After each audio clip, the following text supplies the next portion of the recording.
Hello, welcome everybody. Thanks for joining us today. We're super happy to have Alex back again with what now is DAF Share, which I think is not only easier for me to say, but I think a more representative name of the company. And we had some great input and activity and engagement from our Luminary series, and we're happy to have a more formal and in-depth look at DAF Share today.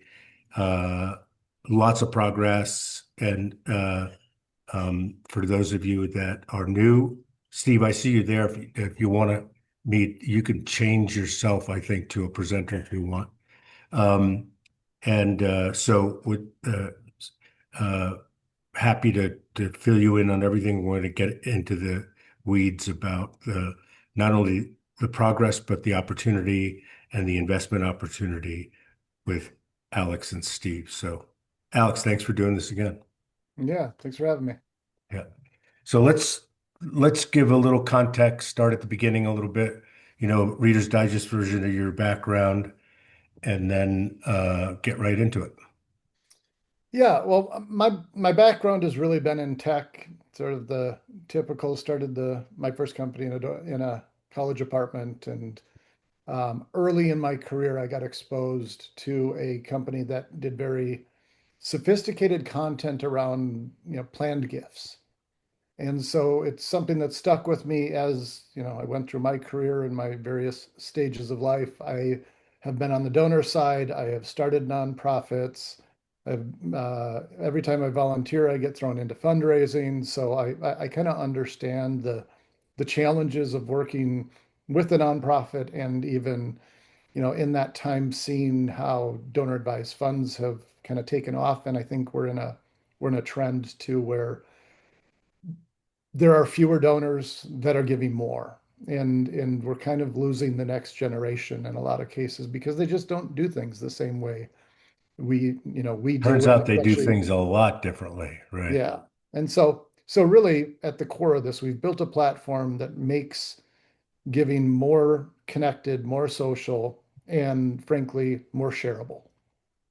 So There's a lot of talk, and I don't know how much of this is noise over signal, but there's a lot of talk about how financial advisors better look out because if they're managing the patriarch or matriarch's money and they're, you know, in their late 70s or so, and they've had a long-term relationship with their financial advisor, bank, whatever, whoever's running their money, mhm. that the next generation that'll assume that money is going to, without question, just bounce out the incumbent for no other reason that they probably don't talk the same language.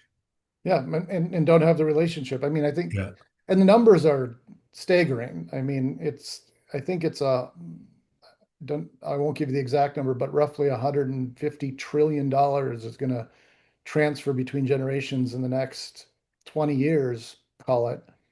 And even there, just to avoid some of the tax implications and inheritance and all those things, it's close to 20 trillion that is going to be given away to charity. And actually, I think someone we both know, Nicholas Charles, wrote a book Oh yeah. about Yeah. generational wealth. Yeah. He's a friend of ours too.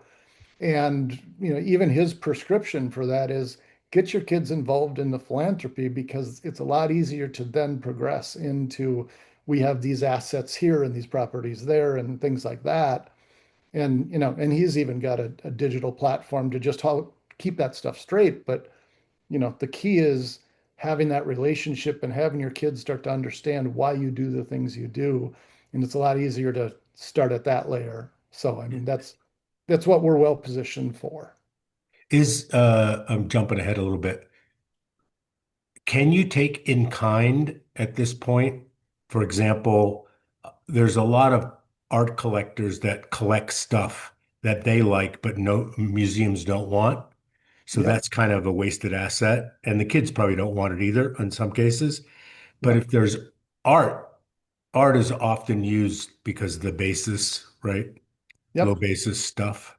Yep. Uh, can you custody that, so to speak? Well, so what we've built is a framework. Yeah. So right now we're somewhat limited on, public stock, crypto, normal, we're not taking real estate yet, but the whole framework is really built so we can take, in fact, we had a conversation about it this morning, being able to just say, hey, even if you've got land, there are a lot of we're working with the university who's trying to take a donation of land, and honestly, there's nobody in the fundraising group that knows anything what to do. Yeah. And so I think it's kind of the hidden side of what we're doing, but to create a scalable platform where if you're a charity, you don't have to have an expert on charitable remainder trusts and real estate and art and 6,000 other types of assets. I mean, with a scalable system,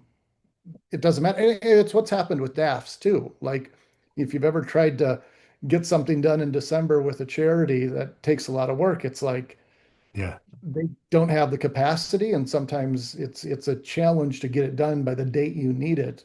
Yeah. They just say throw it in a DAF and give it to us that way. That's why DAFs I think have exploded the way they have is Totally. it's just easier. Yeah. So not yet to the art thing, but that's definitely on our roadmap. Yeah. So tell the group a little bit more about what exactly it is, and then let's get into the nitty gritty. Yeah. Well, at its core, it's just a platform. I mean, you think of it as Amazon has products, we have charities, and every charity has its own donor community. So a charity might not even know that they have a community of donors there because it's led by the donors themselves. I mean, that's who our focus is with, and it's really trying to enable them. A good story to sort of illustrate that. If you remember, a couple months ago in Minnesota, there was that school shooting at the Catholic school, Yeah. Annunciation Catholic School, and we happened to have a donor that was not too far from that area, set up a matching grant, shot it out to his friends. And then when you see the activity happening in the feed live on the platform, there were a bunch of people that, oh, yeah. I mean, they heard about the school shooting, but don't even know where to give it. And, out of sight, out of mind. But when they're seeing those things happen, then it brings activity and it's kind of charities go viral in a sense, right? Yeah. And we've done a lot of things to try to make that easier. I mean, the name DAF Share and why we're embracing that and have changed to that really is just making money portable. So if you've got 5 kids and you want to get them involved in charity, you can set them up with a DAF out of your DAF money. If you're a company and you want to have an employee giving program and not have them fill out paperwork with HR for the next month, Yeah.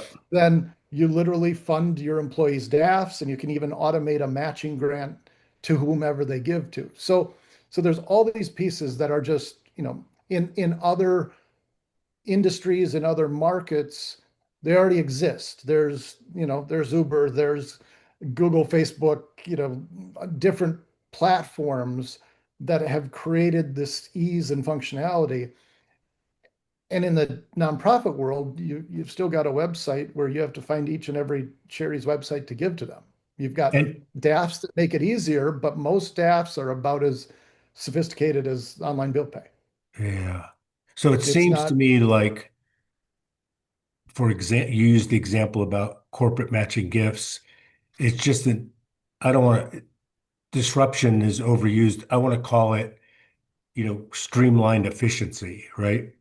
Mhm. But I want to ask you a question about your example where somebody made a matching contribution for the Catholic Church.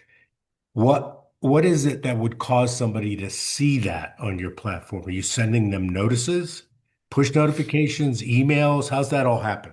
Well, we're sensitive to a lot of that because it really is, based on user activity.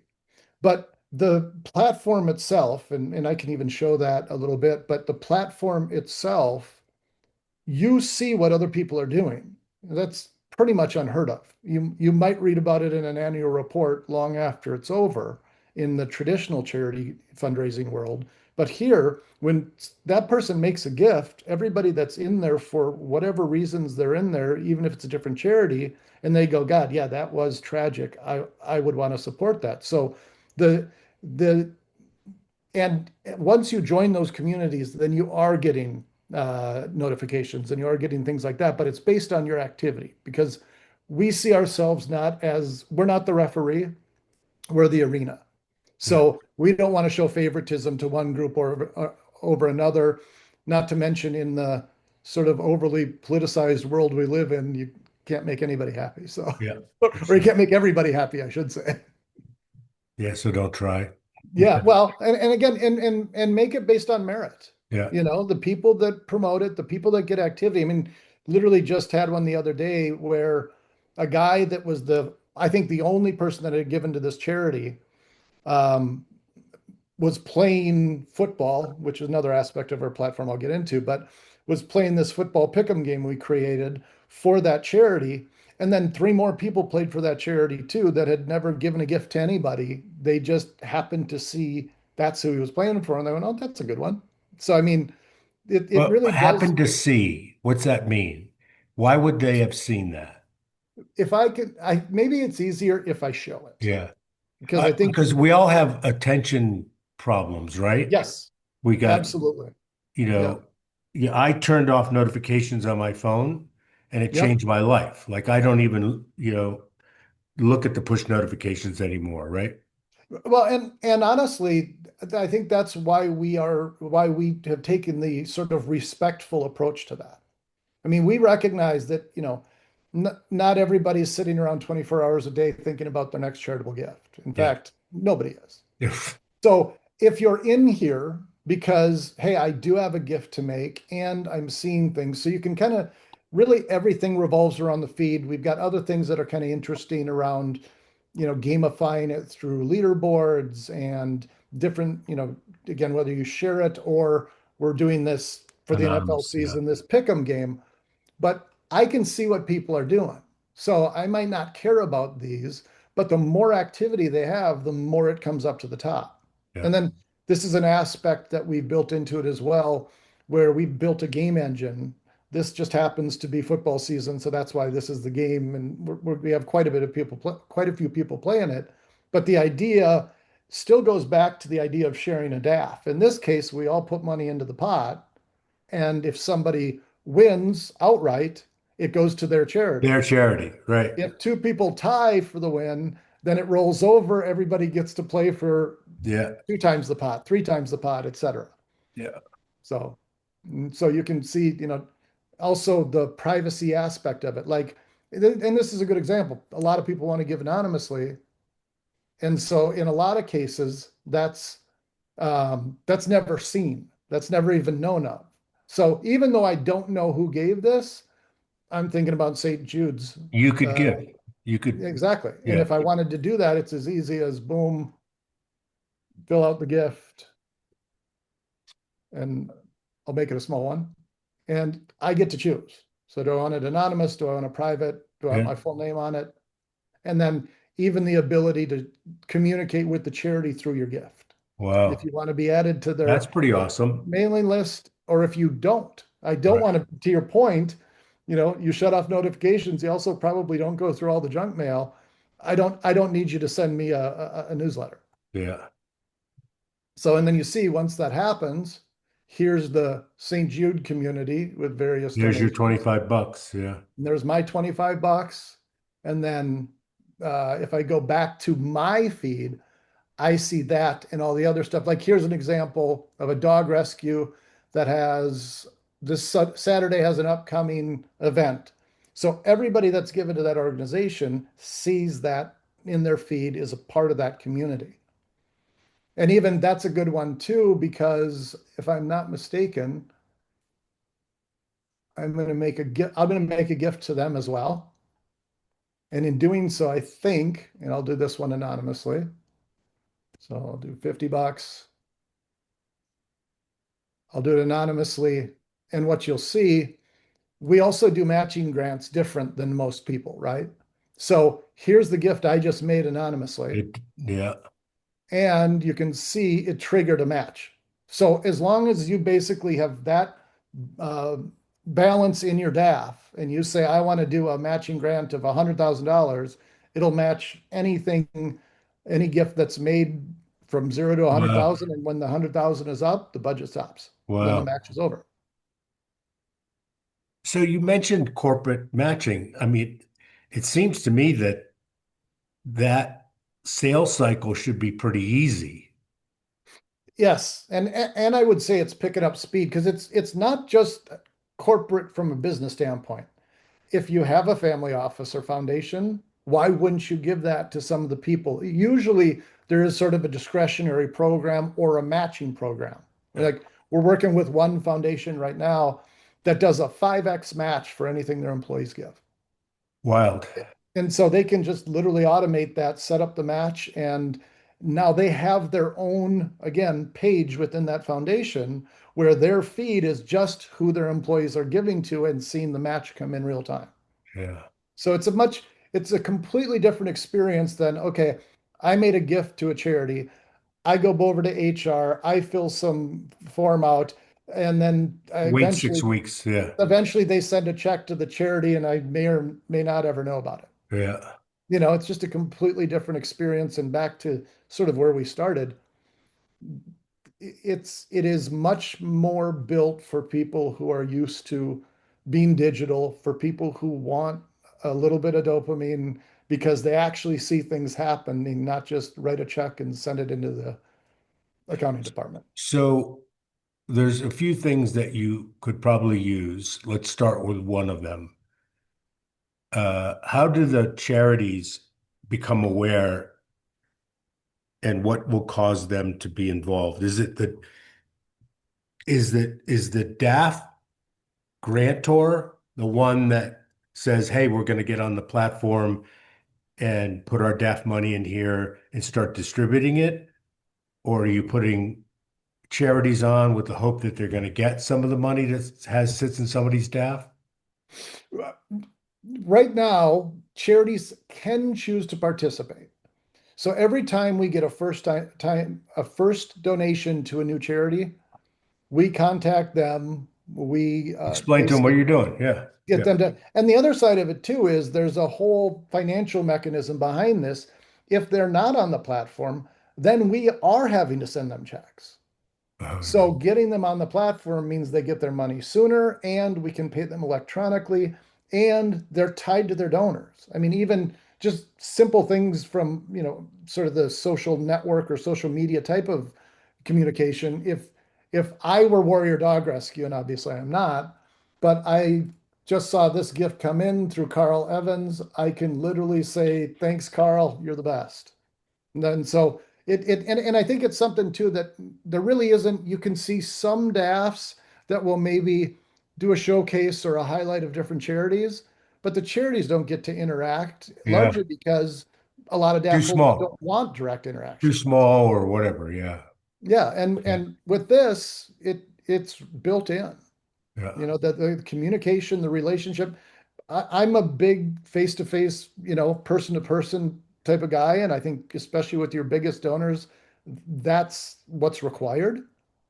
But you're also, most charities have, we were working with one charity. They have three development people and 120,000 donors. So no doubt they harass the hell out of their top 50 donors and hope they can get more money from them and forget about everybody else. Yeah. But if you saw this happening, especially if you have like influential people, like one of the universities we're dealing with, they have a number of NFL players and NHL players and stuff like that. So you see them giving, it helps their foundation because you found them through the university. And it's just, I mean, it's as basic as the internet is when it used to be no graphics and just hyperlinks. Yeah. You go down that thread of, hey, this is interesting, and now you're connected to your favorite wide receiver. Yeah. You know, And the security stuff is all built in. I mean, just from a very basic, I can make a donation and no be totally anonymous, and that's the end of that, right? yep, yep, and I think. even without the layer that we've added to it, that is why people are putting their money in DAFs. Yeah. It's intentional. I know I'm going to give this money away. You basically get your that year plus five. So even if you're going to do contributions in a certain way, you can take that over those 5 years.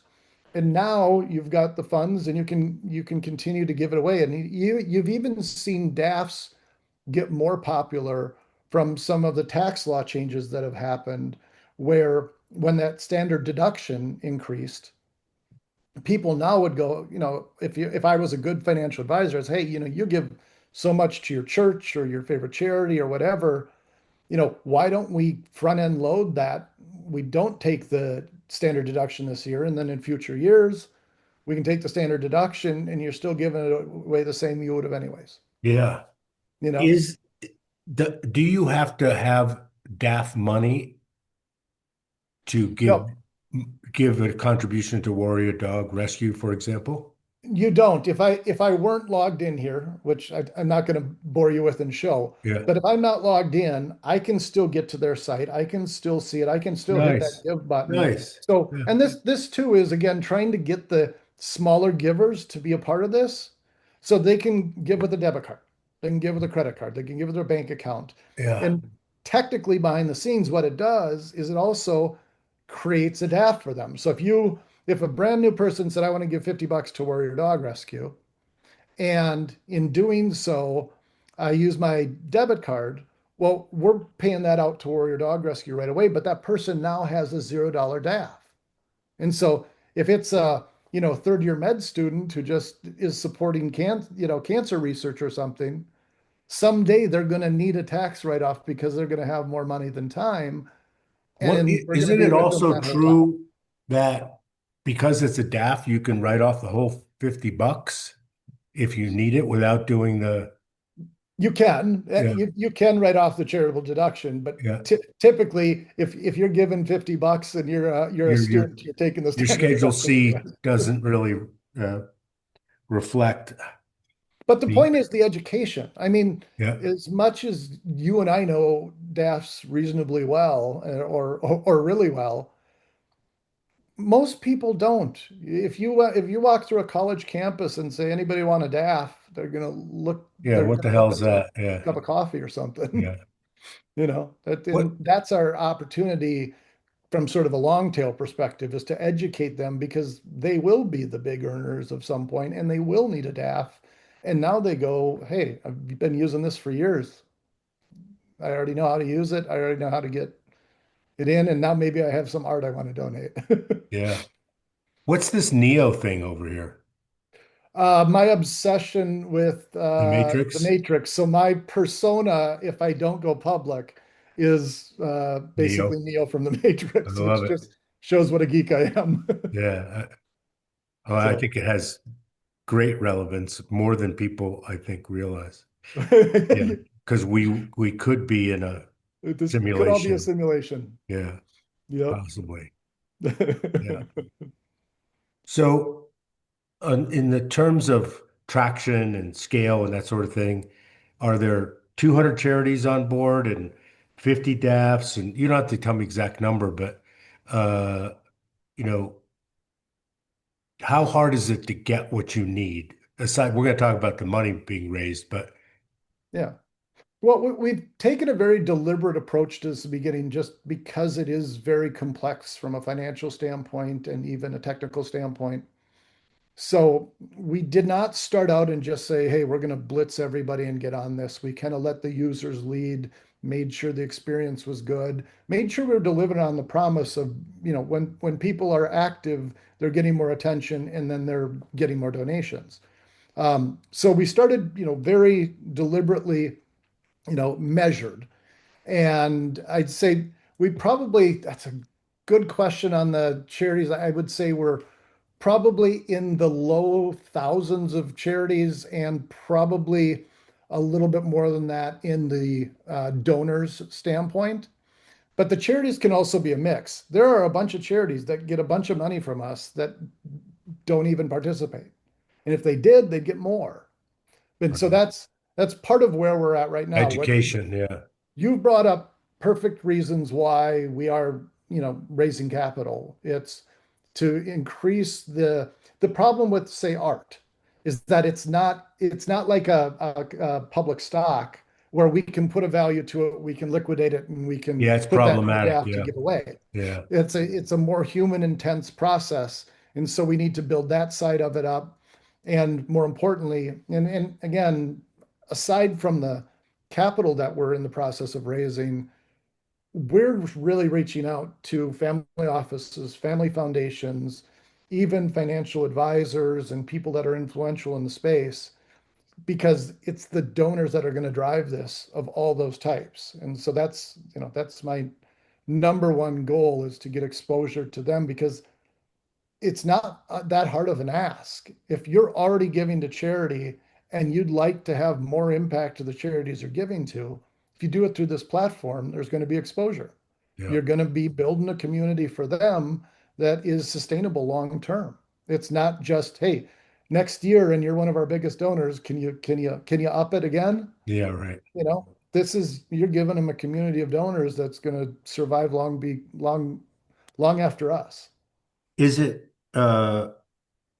easy to implement, for example, to put uh, a matching contribution mechanism? In other words, if I gave $50 to the Warrior Dog Rescue, let's just say it's 5,000. Yeah. If I did that, is it really easy for me to say, and I'll match up to this amount of money for twice anybody else's match, anybody Yes. else's contribution? But I mean, it's literally built into it. So when I hit give, right, this is for a one-time gift, but match is right here. Oh, there it is. And again, as long as I have it in my balance, which mine is getting pretty low. Yeah. Um, but yeah, if to your point, here's the $5,000 match. If I want to be anonymous, private, or public, and then I create the match, And now if someone comes, and when they do that, in fact, I'll do a very small one because I'm budgeting here. You don't have to do that. That's all right. Or But do whatever you want, but yeah. if I do the match, Yeah. it also raises attention. Hey, look, Look, Warrior new Dog Rescue match. has I a love matching it. grant. So I wish that were 5,000. That would be a lot more uh, uh, attention grabbing. But so now anybody that sees that's gonna be able to decide, hey, if I'm already supporting them, It's great. a 3x match. So if I Yes, give because five, it goes to you put 15 in? so yeah, exactly. Exactly. So Yep. if you look here, right, with the 3x, when Yep. I did this to them before, I knew there was a match. Actually, so one just came in. Look at So that. here's the original donation. Yeah. Here was that triggering one Yeah. from me. Yeah. And then here was the matching gift as well. Nice. And it happens real time. Wow. So and again, a lot of this is just, I was talking to one of the financial advisors we work with, and he was talking about all the complex gift vehicles that are out there. And they really don't have to be that complex. Being able to, have a system that here's the standard way of doing it. You've seen it in so many different ways in different industries, where just simplifying it and making it so you don't have to sit down and with lawyers and read legal documents for 6 weeks is what really kind of frees things up. And frankly, charities need it. I've never met a charity that isn't couldn't use more fundraisers and couldn't do, I mean, it's just Totally. that's how they're built. And it's, if their community was self-supportive, they would be even more focused on the mission. But right now, you're only as good as your latest fundraiser. And God forbid they leave, because 40% of your donors probably will leave with them. With them. Which, back to the complexity thing, it is part of our ethos in the US to be charitable, but it's also okay, the tax law is complex and it's kind of like writing code. If Yep. I do one thing, is it going to screw up something else? Yep. And so that's part of, aside from lawyers and accountants wanting to get paid, and I'm not saying there's any nefarious intent there. I'm just saying, you know, of modest means, you may not even know what a DAF is, and you just write your check to somebody and be done with it. Yeah. But of modest means, anybody could have a DAF and benefit from it. Yeah. Well, and even just giving things other than cash. You think of how much tax did I have to pay on the money I earned to, especially if it's a substantial gift. That's considerable amount. It'd be to be able to let someone give some stock or what we've seen, I think the most lately is on the crypto side. Yeah. There are a lot of people that got into Bitcoin and when it hit 100K said, I'm going to lock in some gains, but oh shoot, I'm going to have some capital gains. Don't sell it and donate, do that. So and people on this call, they understand the sophisticated approach to these things. So I don't think that's anything new, but being able to create a system that supports it and a framework that makes that just simple so it becomes about the gift and not the legal gymnastics to make sure you made the right one. So That how hard was it, and do you produce documents because I made a contribution, I didn't have a DAF, now I do. Yep. Do you spin out documents that I can give to my accountant that says, okay, I did this, but I did it this way, not that way? Well, and legally we're required because any DAF is actually the charity. When you're then giving to another charity, you've already given that money to a charity. You're Do a just charity, directing yeah. the DAF to give it Yeah. to them. So every time you make a contribution, you get a receipt from us. And at the end of every year, you get a report on all your giving that you can hand to your accountant and say, here's what I did. You just lost 15 bucks. I know. Actually, probably more than that. I've seen a couple come in. Yeah. So it's a good thing. That's what it's supposed to do. Yeah. And that's actually so Warrior Dog Rescue actually even said Wow. thank you. So They're active, those. yep. And Wow. I would say one of the biggest struggles we have, and I think it's a challenge long term with the business, is getting charities to embrace something new. But the more we see the charities that are active, that are making this the platform where they're communicating with their donors, the more that drives more of their donors, that more that brings in new donors. And it'll become, and again, this is why what we need right now is fuel, and fuel is donations. So the more donations that come in, the more the charities are going to have success. And then it's going to be, wait, why aren't we on this? Why aren't we active on this? Why haven't we thanked our donors? Because right now we are so focused on the donors that, unless the charity sees an opportunity and has a person to handle it, a lot of them are not. So Right. it's gonna hit a tipping point where it goes the other way. So am I getting this right? If I'm of modest means, but I'm going to make a donation to a charity anyway, and I don't have the wherewithal to ask my accountant or engage a lawyer for $5,000 just to draft my DAF, Yeah, then it seems to me like a really interesting story to say, hey, you don't have to do that. yeah, Here's the risks. Here's the benefits. Uh, they're pretty obvious. They're yeah, not complex. no, So just, throw $1,000 into your DAF, and then you can decide what to do with it later. yeah, yeah, and I obviously there's an agreement and there's a contract Right, between right, us yeah, right. and the donor that happens when you sign up.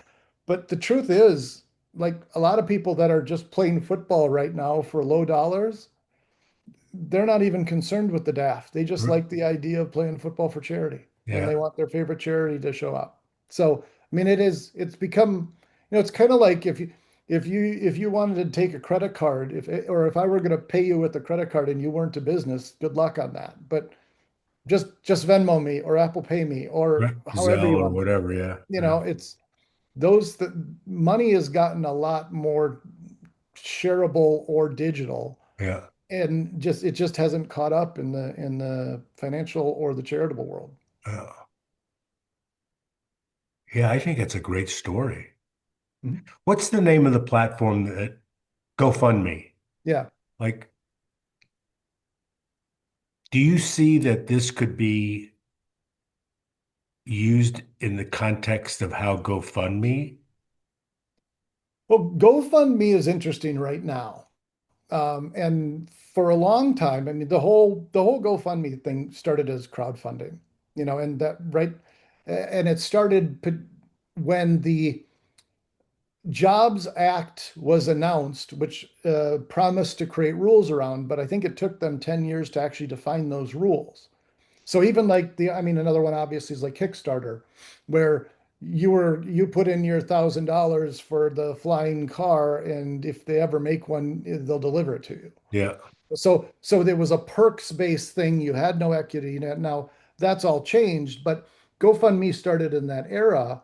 And so even when you put that, hey, my wife has cancer, I need help with the medical bills, it wasn't deductible. Now they have made moves. They bought CrowdRise, which gave them a nonprofit component of it. And fairly recently, they've actually said you now can have a DAF on that, but then they police it because some of those that aren't going to charities, they're going to the guy whose wife has cancer. Those are not They're eligible for they're that. not So eligible. Yeah. so I see them as competition, and you've got to because they have a huge number of active people and they have a household name, but they also have a history of purchasing people to solve solutions. And so I'm interested in that as well. Yeah. I always thought that uh, the biggest risk was with them is that I set up a GoFundMe to offset some medical bill for whatever, and that now the people who donated are part of their ecosystem and they're solicited for other stuff. Now, I'm not sure that that's true, so I don't want to get in trouble with them, but I always thought that that was a potential of being true. Yeah, I think any platform, and I think they actually do it well. I mean, I'm going to give them credit where credit's due. They don't do a lot of cross solicitation. They will sort of show popular, they will show things like that. They will send some emails out.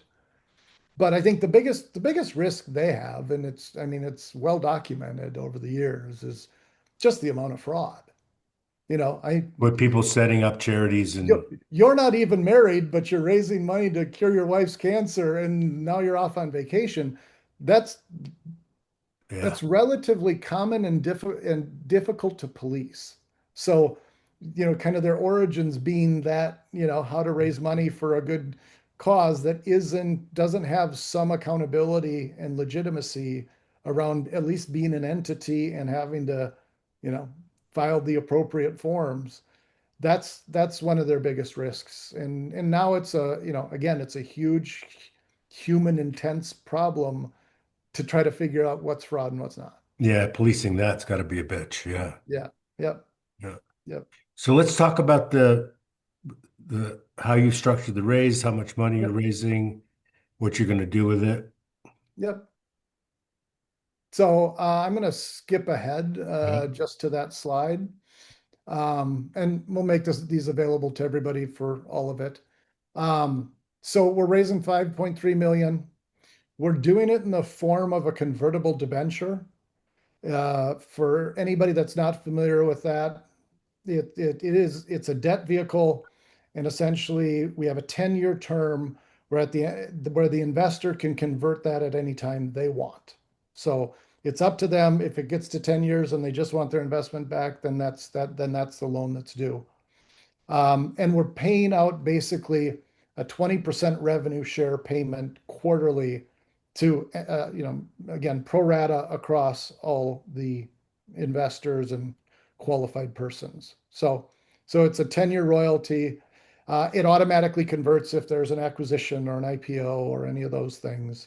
But it's a good vehicle because Mhm. it gives the investor control over when they want to be debt versus when they want to be equity.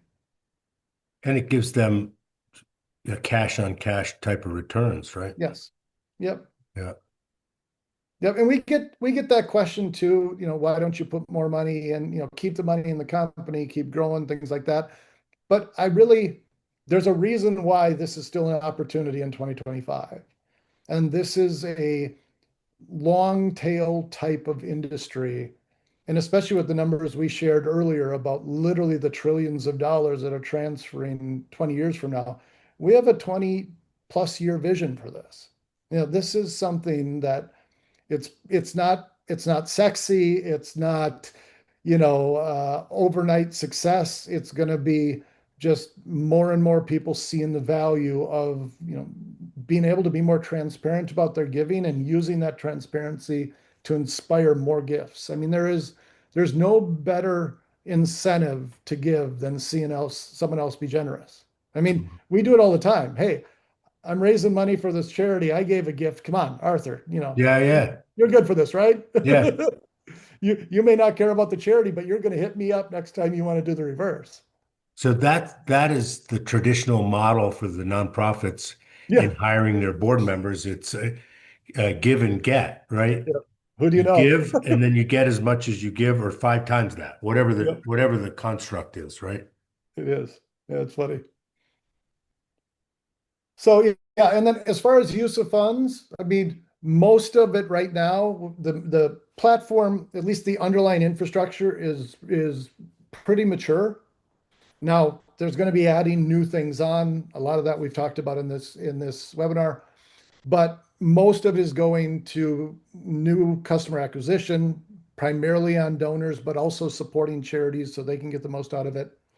And then games have been something that, I mean, they're very unique for us, but we want to be able to sort of build a marketplace of game developers. There's a lot of games out there that are decent games but never been monetized. We see our game engine as basically the app store. So it can provide, revenue for those people out of the fees that we charge, but it's also something that is essentially going to charity. So it gives us the opportunity to, buy get new game developers on board, start to understand how to build into our framework for payments and donations and prizes and awards. And then, the rest of it is just beefing up a little bit on the legal, because this is a legal business, and especially as we get into um, some of those more sophisticated gifts, we're going to need more coverage on that. And it lets us really go for this. The amount we're raising gives us, and again, we've looked at runway from a standpoint of we pretending we have no revenue, which we already have revenue, and as it scales, that will increase along with the scale. It gives us enough runway to get to cash flow positive. Now, I'm not saying that we won't have an opportunity to maybe grow faster or capture more market share and therefore need to raise more money. But like I said, if you take a 20-year view on this, we want it to be something that we can continue to just cultivate, because there's going to be various different waves of charitable giving. There always is. You saw it in 2020 from the pandemic and the need that happened. Totally. You saw the opposite in 2008 when everybody's assets went south, and so we have to be able to be there consistently and ride it out. So it gives us a long-term approach. So what could go wrong? So for example, one, you have revenue, but Yeah. one would say, okay, I give you $1 million. You're going to pay me 20% in the next 12 months. Where is that money going to come from? But it comes from the revenue. So our business model is sort of inverted from the typical DAF. We don't charge for assets under management. We charge on the gifts that are going out. And even some gifts, like for example, matching gifts, there isn't a fee on, because that's essentially our marketing, to Right. do it on the platform. Yeah. Yeah. So we've designed a lot of those things to work that way. But the things that could go wrong really are we don't get enough money quick enough to scale, and it becomes a long tail of just slow growth. And that's also a slow path to death. Yeah. So right now we've built this up to be ready to scale, and we need to really make a splash quickly because I mean, again, there's also a lot of people that right now, if we can start to take more assets from the other DAFs, our long-term goal is not to essentially take their assets. It's to have them be able to put this layer on top of their DAFs. So I don't care if you have Fidelity or Community Foundation or uh, National Christian. You can still use that as a payment method. This becomes, the Amazon, you know. So one of the things that you just mentioned is uh, the the revenues generated by the gifts, Yep. and explain how that's different than putting $50 to the dog rescue.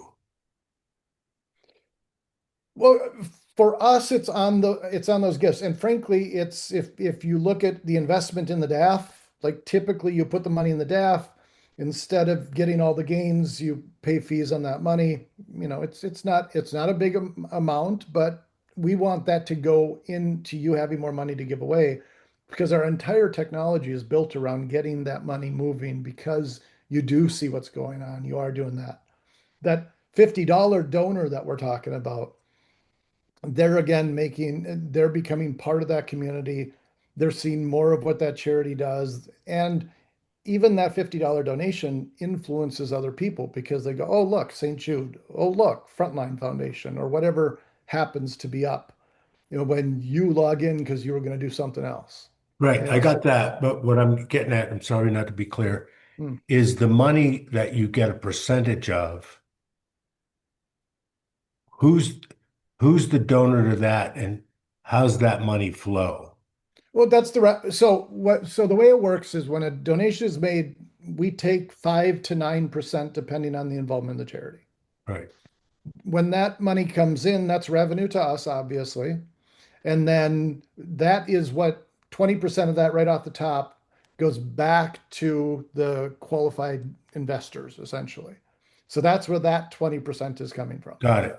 And so right now, like I said, we have a small amount of revenue. We are, producing monthly revenue, but it needs to scale because 5% is still only 5%. Yeah.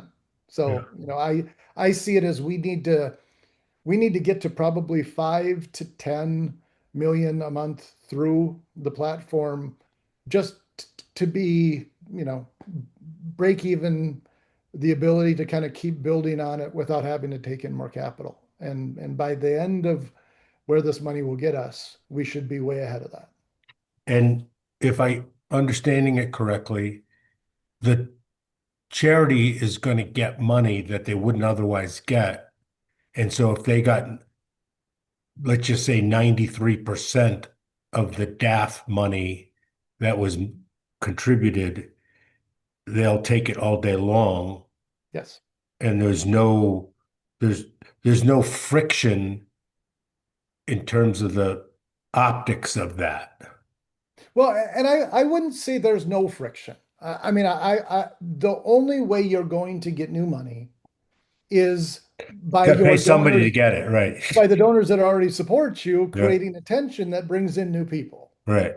And so it's also why, like, with our audience today, we are looking for partners who are willing to say, I want to do a matching grant to that charity.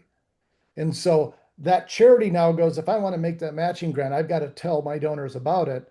That creates activity that, I mean, you've seen it kind of I love happen in that. this on a Yeah, I small love that. scale. Yeah. But the more activity that happens, the more people are drawn to it, and the more engaged your existing donors are. I think that's the biggest thing charities miss in this process is an engaged donor doesn't mean you just keep asking the person that gives you the most for more money. So if, It's how do we yeah. get both the $5 million donors and even the $50 donors, because that continues to create more awareness. And it's a model that, is kind of unheard of in the charity world. So forget about the number, but let's say I give $10,000 to the platform. It's my DAF. Yep. I select O search, do a Yep. 3x. O search says, "Oh, there's 10,000 bucks sitting there, Yep. and we don't get it unless we go out to our donor base and tell them that there's a 3x match." Yes. And the Yep. only way that that's going to happen is if it sends it back to send them to DAF share. Exactly. Raise money through the platform so you can see the other people giving. And what will happen, I happen to understand OSearch because you and I have talked about it before. A lot of people don't know about it. And it's a really cool charity. So if you saw that activity and you said, "What's this OSearch thing?" You find a lot of people interested that had no idea it existed. Yeah. But but it does. We have to have that catalyst, that fuel, and that is getting donors to basically give the same gifts they're making already, but to do it in a new way that creates a community, which creates sustainability, which also eventually then brings in new donors that weren't aware of it or want to be a part of something. And what else besides the matching gift seems to be a magic elixir? Yep. Is there other things that you've discovered that catalyze besides the seeing the activity? Yes, I think the two biggest things that we're seeing happen right now, one is, and I can jump back so you don't have to look at the slide anymore. One is just making it portable. People going, "Hey, you know what? Come join me. I'll give you $50 to get started. I'll give you, whatever it is." Or again, I've got a company, so I'm gonna here, I'll even show a little behind the scenes there. Um, like here. And I'm only part of this because I helped them set it up. So humor me. But if I look at like, here's a company who basically has taken all their employees, said, "We're going to give everybody $50 and we're going to match up to $500 of your gifts." So now they're all part of this community. They all see each other give. And there's a perfect example too, where I know I keep relying on the feed, but this is my coworkers. I'm seeing who they're giving to. And, isn't that sweet? Sally in the corner gives to the dog rescue. I like dogs too, and I like Sally, so I'm going to support that. So it just Yeah. these connected groups. I mean, it's every charity has its own community, but every group, whether it's a business and foundation or even just a giving circle. I have some buddies that we get together and we give to charity every year. Like any of those groups, it just creates a more human connection. And yes, it's a technology platform, so it's not going to eliminate the human connection, but it's going to sustain it because we forget and we get interested in other things and we're all busy. And in this case, uh, Anthony Parr put up money, Yep. $50 matching gift or 500 per person, doesn't matter.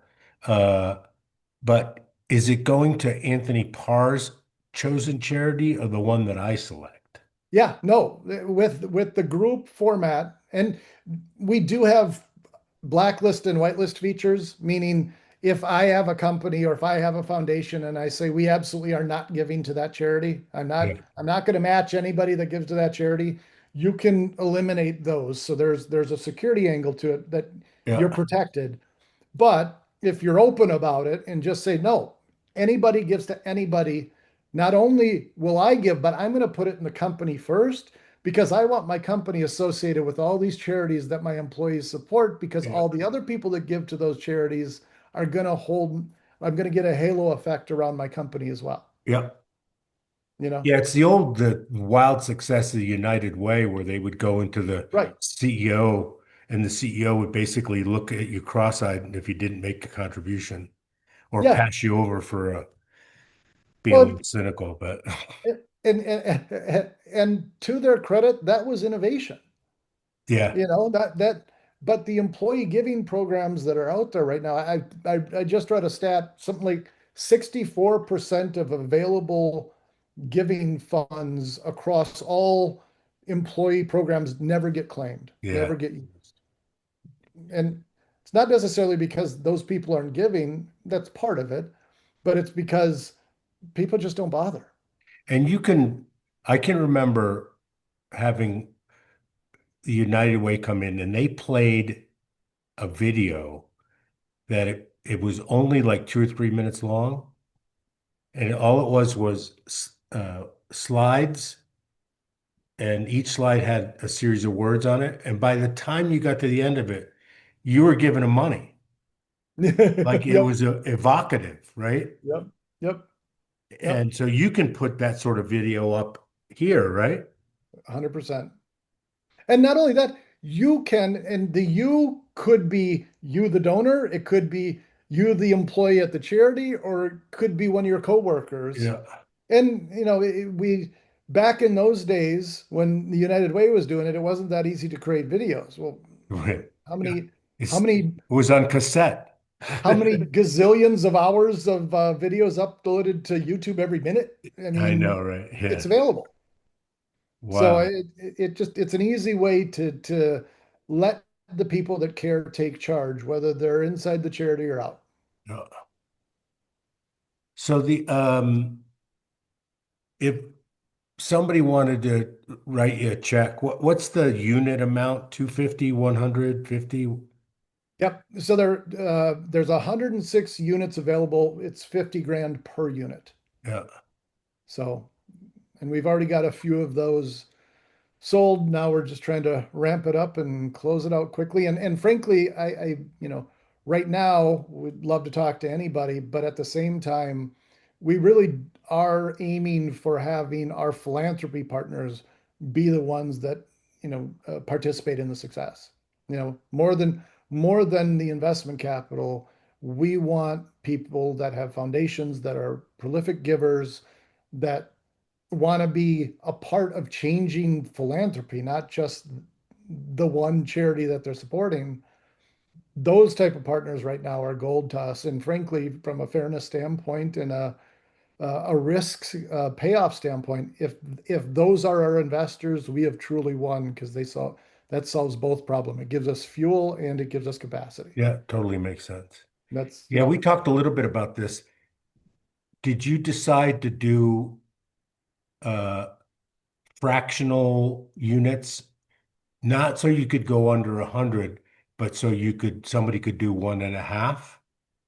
no, right now, well, I would say that those decisions we'll make when they come to us, but right Yeah. now, I think it's the nature of the debenture, and it's also just an easy way to sort of almost due diligence the investors. Yeah. If is somebody going to say, listen, I'll put in 225, but I'm not putting in 250. Yeah. Okay, I Okay. don't think so. Yeah. Right. And it also makes just the upkeep of that. I mean, you can imagine Oh if yeah, we no, have no, a no. Yeah. 106 Yeah, yeah, yeah. investors and they're not 50 grand each, Yeah. now all of a sudden just paying out that revenue share every quarter is its own, tax season. Yeah, totally. Like doing K1s. Yeah, it's just it right now we're going to limit it at that. I mean, Yeah, it's totally it's makes sense. it's just simpler and it's also qualifying. I Yeah. mean, we're not looking for $50,000 investments. We're looking for people that say, okay, I'll take so many units. I'll take 10 units. I'll take 50 units, which is actually our max. Because we don't want it all to be with one investor because we want those philanthropy partners. Yeah, of course. Yeah, I would encourage people to take it for a test drive. For example, I'm thinking about proving to OSearch what you're doing, even though they're super interested, throwing a few bucks in and then do my own campaign to demonstrate to them how it works with a matching. I think I told Well, you we're sitting on top of the Soho House roof at the pool having a cocktail, and we start talking to a couple of people up there, and they go, talk to Chris about what he does. Well, I run a nonprofit. Oh, which one? Oh, search. We have the shark tracker, and everybody knew what the shark tracker was, right? yep, yep. they don't necessarily know what OSearch is and does, but they But they knew the like shark tracking tracker. sharks. And the Yep. shark tracker was known because people were going to the beach, and that was one way to decide whether there was any sharks in the water, which is nonsense. But it optically it looked like that, right? Well, and if you'll let me, you just said people should go play around and try it out. Um, this is another aspect of sharing my DAF. I can actually set up different promo codes. So if anybody that's on this call does go and sign up, and for example, uses the code MAV, as in Maverick 170, they will have $170 to play with out of Look my at DAF. that. So, Lucky you guys who showed up. so, so yeah. That's awesome. You better limit that. Oh, you do But it 1,700, 10 it times. is Okay. limited. Yeah, So yeah, basically, everybody that signs up gets 170. So, and quite a few of them have already been taken advantage of. So yeah, there's only a few left. yeah. But yeah, that's the whole. I mean, matching Oh, I grants work see the them same there. way. Those are the people that have grabbed it. Okay, I got it. I Yeah, set my budget, and when the budget's gone, it's no longer available. yeah, But that again, that is sharing your DAF, but it's also kind of a fun gamification. Like, hey, totally. you know, the first 10 people that get in, I they love got it. $170 to play with. Now, Yeah. it's chump change because we're a gritty No, no, startup. no. Yeah, but it's not about that. It's about the experience, right? Exactly. Yeah. All right, we got to wrap it up, but this has been super good. Thank you for doing this again. And then we'll make sure Appreciate everybody it. gets in touch with you. Thank you. Yeah. And thanks everyone for listening. Yeah, that was great, Alex. Thank you, Yeah. everybody, for joining us today and spending with us the only thing you can't make more of, and that's your time. Till next time. Thanks, Alex. Thank you. Take care.